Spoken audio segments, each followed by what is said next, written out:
अस्सलाम वालेकुम। एक मरतबा फिर जो कराची के शायकीन हैं उनके लिए खुशखबरी है कि न्यूजीलैंड की टीम फिर पाकिस्तान के दौरे पर पहुंच गई है और जहां पर वो पाकिस्तान के साथ टेस्ट और वनडे इंटरनेशनल मैचेस जो है वो खेलेगी। न्यूजीलैंड की टीम को जब एयरपोर्ट से वीवीआईपी प्रोटोकॉल के जरिए होटल लाया गया तो वहां पर उनका शानदार इस्तकबाल किया गया। न्यूजीलैंड की जो टीम के खिलाड़ी हैं उन तमाम को जो है सिंध की जो सकाफत है अजरक, वो उनको सबको तोहफे के तौर पर दी गई। पहले तो आपको ये दिखाते हैं।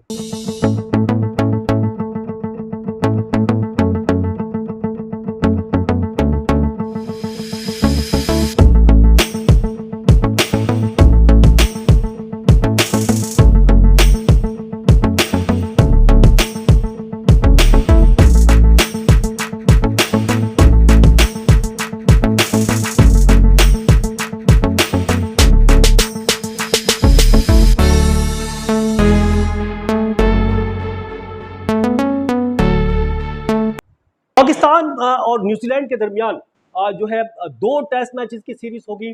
पहला टेस्ट मैच कराची में खेला जाएगा जो 26 दिसंबर से 30 दिसंबर 2022 तक जो नेशनल बैंक क्रिकेट एरिना है उसमें खेला जाएगा। इसके बाद जो है न्यूजीलैंड और पाकिस्तान की दोनों टीमें ये मुल्तान रवाना होगी, जहां पर वो 3 से 7 जनवरी 2023 तक दूसरा टेस्ट जो है मुल्तान में खेलेंगी। उसके बाद फिर वापस दोनों टीमें कराची में होंगी और यहाँ पर जो है 3 वनडे इंटरनेशनल मैचेस खेले जाएंगे नेशनल बैंक क्रिकेट एरिना के अंदर।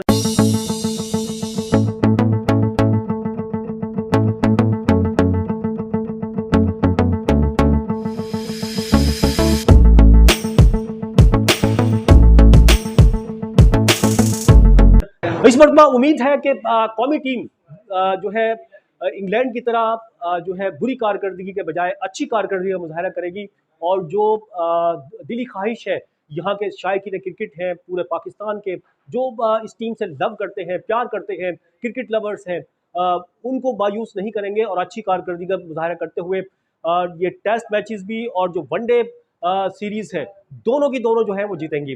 बहरहाल किसी और नए प्रोग्राम के साथ फिर हाजिर होंगे। जब तक के लिए अब्दुल कदीर राना को इजाज़त दीजिए। अल्लाह हाफिज़।